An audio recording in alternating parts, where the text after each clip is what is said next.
Yes guys, nongeye kubasuhuza kandi mbifuriza ibihe byiza. Mwe mudahema kudukurikira umunsi ku munsi hano kuri Mbarusha Mining TV ku makuru tugenda tubagezaho umunsi ku munsi agendanye na cryptocurrency cyangwa agendanye n'ifaranga koranabuhanga. Hano kuri Mbarusha Mining TV nabijeje neza ko igihe cyose ari amakuru twungutse cyangwa ari amakuru tubonye ari kuvugwa kuri crypto runaka muri zidukunda kumayininga cyangwa kuri mining runaka, dukora ibishoboka byose ayo makuru tukabagerezaho mu bantu ba mbere. Nimba ari ibintu byo gukosora ukabikosora mu bantu ba mbere. Urya ikintu cya mbere ni amakuru. Nimba aribwo bwa mbere ugeze hano kuri Mbarusha Mining TV, nakubwira ngo uyu no mwanya wo gukanda kuri subscribe ugafungura inzogera kugira tujye tubana muri updates zacu za buri munsi tugenda tubagezaho uko tuzibonye. Uyu munsi ni tariki 16 z'ukwezi kwa gatanu umwaka wa 2025. Hashize iminsi ibiri nanone duhawe itangazo muri dashboard za Pi Network cyangwa duhawe itangazo n'ubuyobozi bwa Core Team ya Pi Network.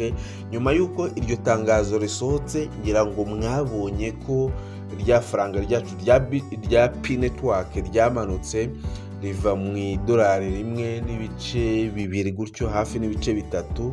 Uyu munsi wa none ngira muri kubona aho rigeze, rikomeje kumanuka, rigeze muri 0 n'ibice 85 gutya aho ngaho 0 n'ibice 86.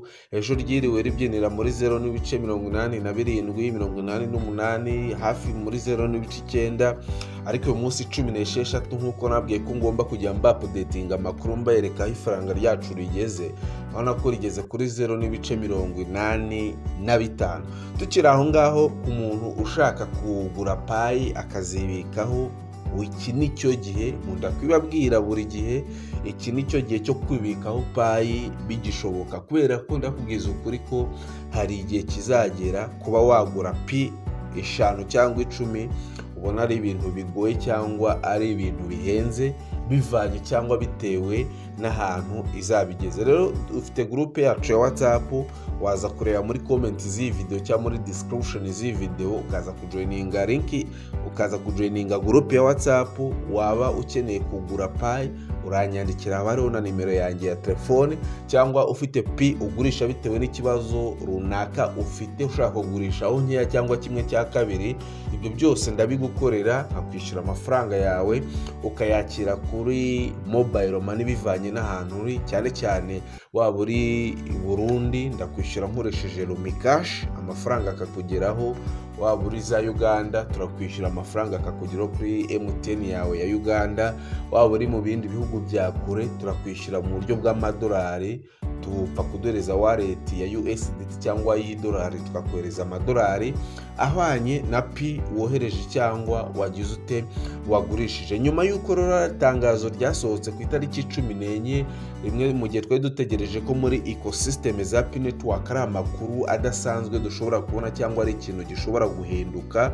Ibi ni ibisanzwe, mwabonye ko ifaranga mu by'ukuri ryahise rimanuka, ndetse no ku mbuga nkoranyambaga zimwe na zimwe na za Twitter ukabona bafashe Pi Network cyangwa logo ya Pi Network bakayinyuzamo agakubo gatukura, ati projet ni scam, ati projet irabeshya. Mu by'ukuri Pi Network ni projet iri seriye kandi ivuga ibintu cyangwa igenda yubaka ibintu byayo gake gake. Nkunda kwibabwira umunsi ku munsi ifaranga koranabuhanga aho riva rikagera hose, cyangwa ifaranga rya crypto ntabwo rikorera kuri pressure, ntabwo rikorera ku gahato, cyangwa ntabwo ibintu by'amafaranga bisaba kugenda gake, ni etape par etape, step by step. Nuvuga ngo nkunda kwibabwira umunsi ku munsi iri faranga ryacu ntabwo rizamuka uyu munsi, ntabwo rizamuka muri uku kwezi. Nabwiye ko ifaranga ryose rigiye kugira agaciro rirabanza rikamera nk'iritaye agaciro, kugira nawe undi wari urifite cyangwa babandi bayafite menshi babone ko nta gaciro afite, wenda bagurisheho zose bazigurishe, ku buryo n'ahandi ushobora kugurisha ntube wanakibuka kuba wakizigamiraho na nkeya zizakuramira. Rero bimaze kumera gutyo nk'uko mbabwiye, iyo umaze kubona ko nta gaciro bifite ukabyikuraho, nka nyuma y'imyaka 5 cyangwa nyuma y'imyaka 10 cyangwa nyuma y'imyaka 2 ugasanga ibintu birahindutse, ukajya wibaza ati si ni ya pi yabaga kuri 0.8 by'idolari uri kwibona wenda mu madolari 10 cyangwa mu madolari 100 cyangwa ku bihumbi 200 by'idolari. Ibyo byose birashoboka. rero nkunda kwibabwira ifaranga rigiye kugira agaciro rirabanza rikagira ute rigata agaciro. Uyu munsi wa none ku itariki 16 z'ukwezi kwa gatanu, P-Network ishobora kuza kwirirwa iri kugura inote y'igihumbi cy'amanyarwanda cyangwa 1,100 y'amanyarwanda, bivanye nuko iri faranga riza kwirirwa cyangwa bivanye nuko turi kuribona uyu munsi. Ngaye nguko rero ayo yariyo makuru y'ingenzi kuri uyu mushinga wa P-Network uyu munsi wa none cyangwa aya masaha. Nituza kubona andi makuru arenze kuri aya ngaya, turaza gukora ibishoboka byose tuyabategurire muyabonere mu bantu ba mbere. Kanda kuri subscribe hano kuri Mbarusha Mining TV, tujye tubana muri updates zacu za buri munsi tugenda tubagezaho umunsi ku munsi. Ciao ciao, ndabakunda cyane bakunzi ba Mbarusha Mining TV.